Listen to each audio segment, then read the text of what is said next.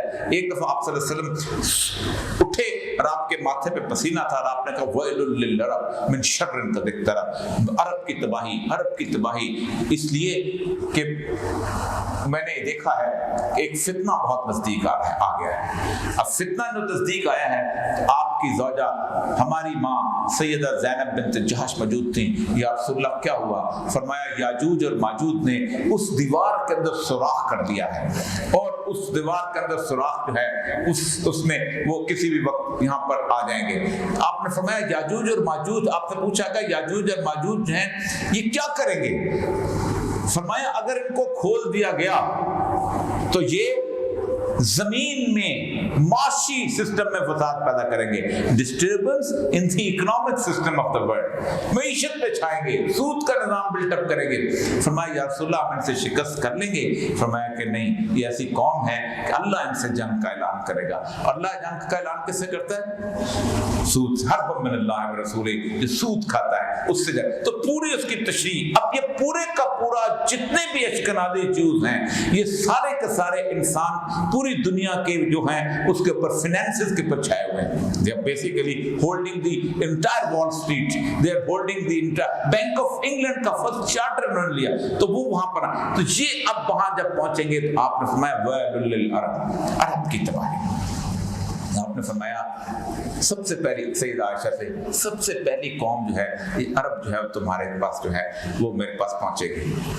پھر فرمایا ایک جوتی پڑی ہوگی, اور سیدہ عائشہ سے کہا کہ کوئی عورت کہے گی یہ تو قریش کی جوتی ہے, لیکن قریش دنیا میں موجود نہیں ہوگا. کیوں مارے جائیں گے عرب؟ اس لیے مارے جائیں گے کہ میں کہوں نا میں بلے شاہ کا بلے کی جانا میں کون, نہ میں مومن وچ مسیطہ, نہ میں وچ کفر دی ریتا من کا, میں کہتا ہوں مجھے سمجھ آتا ہے, میں سر بھی دھنتا ہوں. پٹھان کہے نا کہ مجھے رحمان بابا سمجھ نہیں آتا تو اس کو سمجھ آتا اس کی معافی نہیں. عرب کہے مجھے قرآن سمجھ نہیں آتا تو اس کی معافی نہیں ہے. ہم نے تمہاری زبان میں اتارا.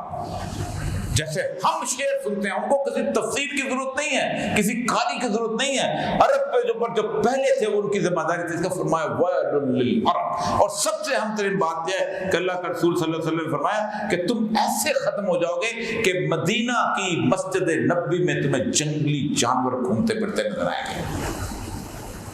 پوری ترتیب سے بتایا آپ نے. عمران البیت المقدس, جب بیت المقدس جو ہے وہ سینٹر سٹیج بن جائے گا, بن چکا ہے نا, اب دنیا نے اس کو اسٹیبلش کر لیا. ٹرمپ نے پچھلے سال اپنی چھوڑ دیا, باقی بھی چھوڑ دیں گے. اس کے بعد ہوگا کیا کہ وہ سارے کے سارے اس علاقے کے اندر آئیں گے. اس کے بعد اصل صورتحال جو ہے عمران البیت المقدس خراب الجسر, مدینہ ویران ہو جائے گا, مدینہ کی ریلیونس ختم ہو جائے گی. وہ خراب الجسر خروج الملمہ. پھر آپ صلی اللہ علیہ وسلم پھر بڑی جنگ کا اس کا آغاز ہوگا. اب یہ بڑی جنگ ان کے بھی ہاں ہے.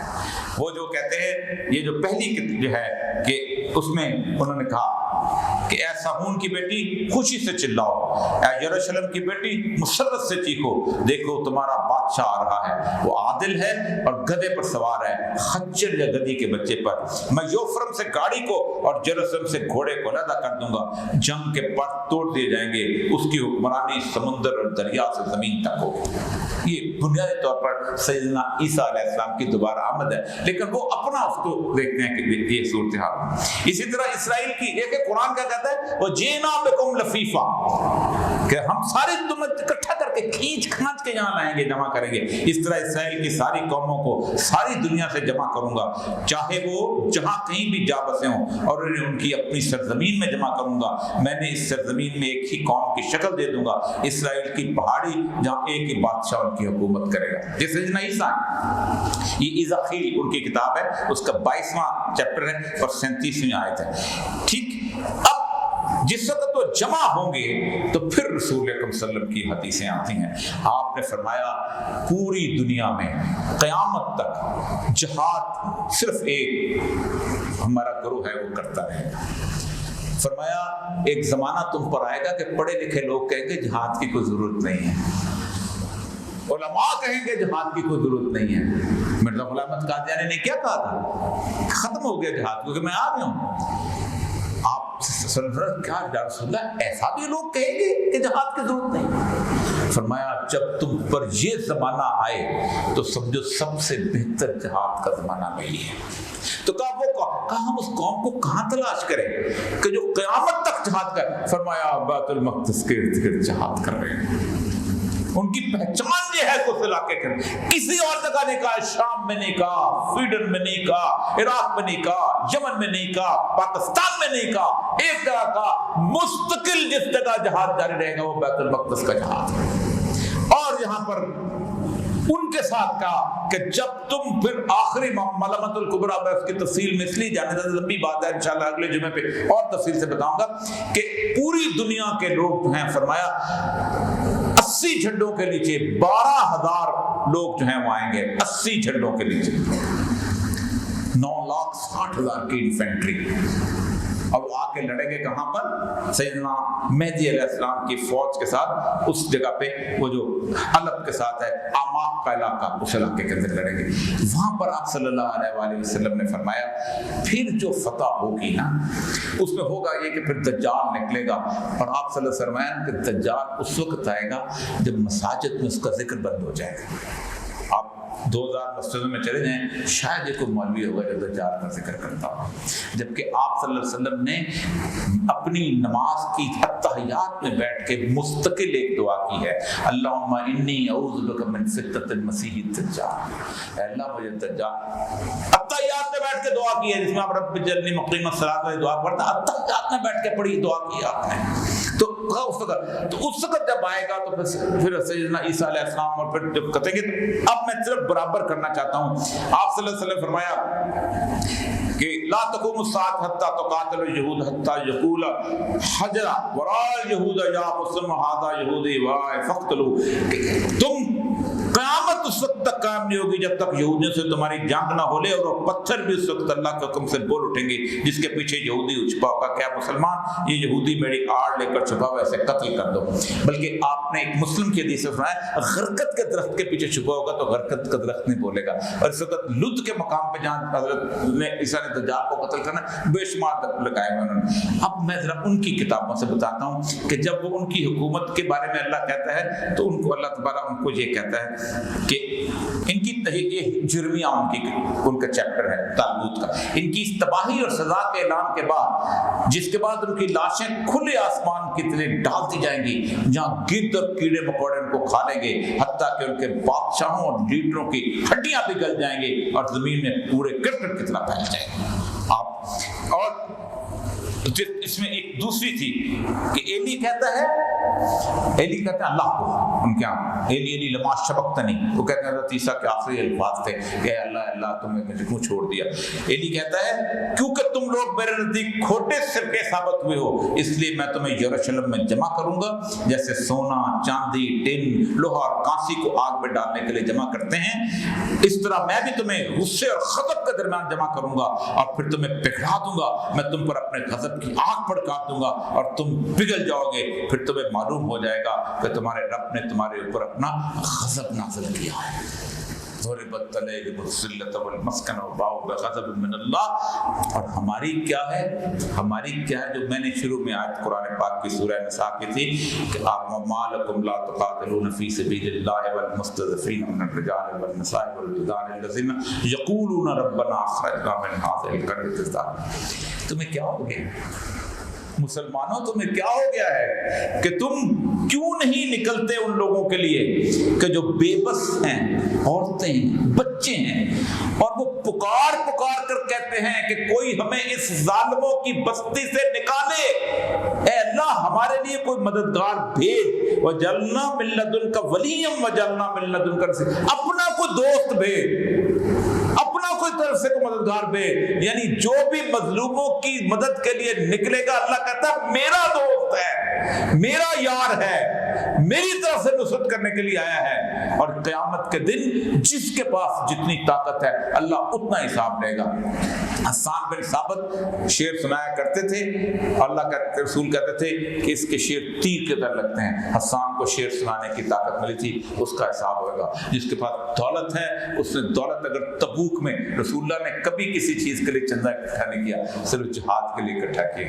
یہ نہیں ہوا اور یتیموں کے لیے چندہ کرو، آپ نے جہاد کے لیے تبوک میں چندہ اکٹھا کیا۔ یتیموں کی مدد تو تمہاری انڈیویجول ذمہ داری ہے، نہیں کرو گا تو قیامت اللہ تمہیں پکڑے گا۔ تو وہ اس کے، اور جس کے پاس قوت ہے، جس کے پاس طاقت ہے، 57 لاکھ 60,000 فوج ہے مسلم امت، دنیا کا ہر جدید اسلحہ کے پاس۔ جہاز بنتا ہے امریکہ سے، سعودی عرب بھی خرید لیتا ہے، یو اے بھی خرید لیتا ہے، 2 اور خرید لیتے ہیں، ایٹمی قوت ہے۔ جس کے پاس ہے مجھے کوئی مسئلہ نہیں ہے، نہ کرو۔ اس کائنات کا ایک مالک ہے جس نے روز حشر حساب لینا ہے، اور وہ کہتا ہے فاتقوا اللہ ما استطعتم، اللہ کا تقوی اختیار کرو جتنی تمہاری استطاعت ہے۔ میری بولنے کی استطاعت ہے، مجھ سے بولنے کے بارے میں سوال کیا جائے، اس میں لکھنے کی استطاعت ہے، اس کے بعد پیسے کی استطاعت ہے، جو ڈاکٹر ہے مدد کرنے کی استطاعت ہے اس کا، اور جس کے پاس طاقت اور قوت ہے اس کا حساب لیا جائے گا۔ وآخر دعوانا